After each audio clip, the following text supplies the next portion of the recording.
un placer presentar a Florentino Portero, investigador senior en la Fundación Civismo. Queríamos comenzar esta entrevista preguntándole cuáles han sido los intereses de Rusia para llevar a una invasión de Ucrania. Es una pregunta que llevamos tiempo haciéndonos los que nos dedicamos precisamente a estudiar estos temas. Durante un tiempo, la Federación Rusa, nacida de la descomposición de la Unión Soviética, trató de encontrar su camino acercándose al bloque occidental y apostando claramente por una economía de carácter liberal. Llegó un momento en que empezamos a percibir que en el entorno del poder, en el entorno del Kremlin, les asustaba ese acercamiento precisamente porque implicaba un contagio de las ideas democráticas. Rusia, en la medida que se integraba en el mundo económico capitalista, iba avanzando hacia la democracia y eso era percibido por muchos de sus dirigentes como un riesgo.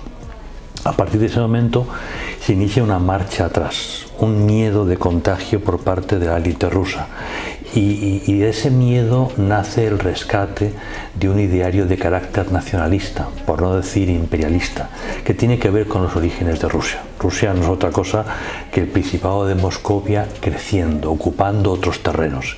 Y hoy la Federación Rusa reivindica todo ese acervo, toda esa herencia y se ve a sí misma como un imperio. El imperio de los eslavos, que es como nació precisamente Rusia. Muchas gracias. ¿Cree que la Unión Europea hubiera podido evitar la guerra de Ucrania o no habría margen para la negociación? Esta es otra pregunta que venimos haciendo y que no tiene una respuesta muy clara. Desde mi punto de vista, que es perfectamente discutible, en un momento determinado la Unión Europea empieza a sufrir una presión por parte de los estados eslavos para integrarse.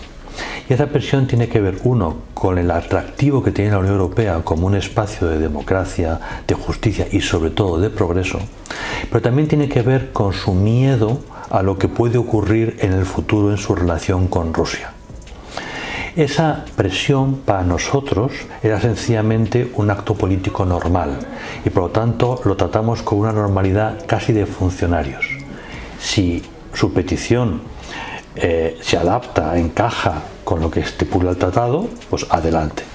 Ahí pecamos de funcionarios, pecamos de ingenuos, de personas que no conocen la historia o que no quieren creer que la historia pesa y que sigue siendo un actor.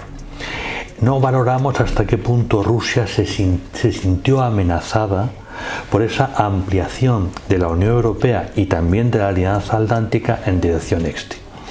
Hoy podemos afirmar que si hubiéramos sido inteligentes y no lo fuimos, si hubiéramos sido responsables y no lo fuimos, o bien al ampliar hacia el este, al acoger esos estados, desarrollábamos una capacidad de disuasión militar, o bien, sencillamente le decíamos no, vamos a crear un colchón de seguridad entre Europa y Rusia.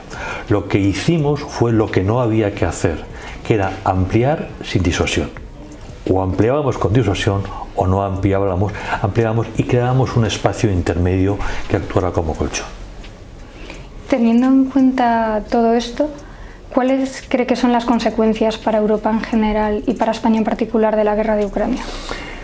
Para Europa en general implica varias cosas. Primero, una tensión muy fuerte de los estados europeos limítrofes, tanto el ámbito eslavo como el bloque escandinavo, que ven que Rusia va a más. Rusia empezó hace tiempo esta política expansionista. Empezó con Moldavia, siguió en Georgia, luego llegó la península de Crimea, luego el Donbass y finalmente la invasión general de Ucrania. Esos países, los limítrofes, saben que esto no va a acabar aquí, que después de esa invasión llegará otra y por lo tanto hay miedo, hay inseguridad. Para el bloque general de los europeos lo que está en cuestión son los principios generales sobre los que se rige la convivencia y el principio básico es el respeto a las fronteras. Rusia está cuestionándolo. Rusia lo que nos viene a decir con la invasión es las fronteras son negociables, las que hay no se van a mantener. Yo uso la fuerza, pero vosotros tendréis al final, vía diplomacia, que aceptar este movimiento. Si Europa acaba aceptando que las fronteras son negociables, sencillamente todo el sistema de seguridad europeo se viene abajo.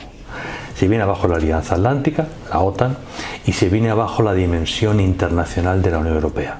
Eso que venimos hablando de la política exterior, de seguridad y de defensa común, todo eso se viene abajo.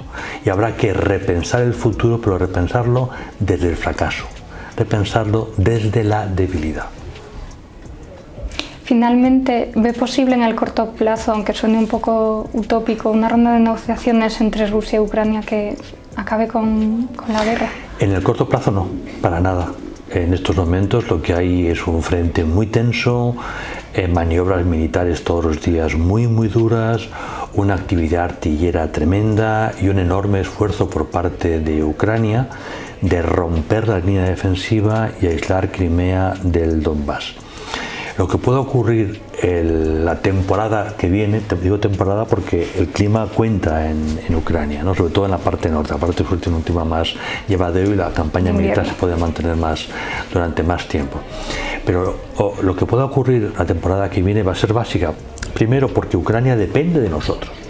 Depende del dinero que les enviamos para mantener su economía en pie, su sociedad en pie, pero depende también de las capacidades militares que les enviamos para poder actuar.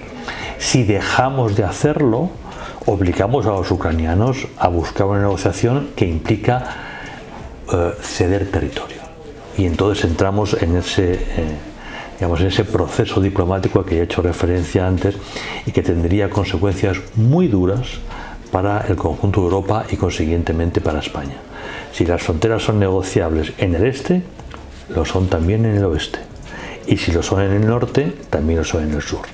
Y España tiene fronteras delicadas y discutibles.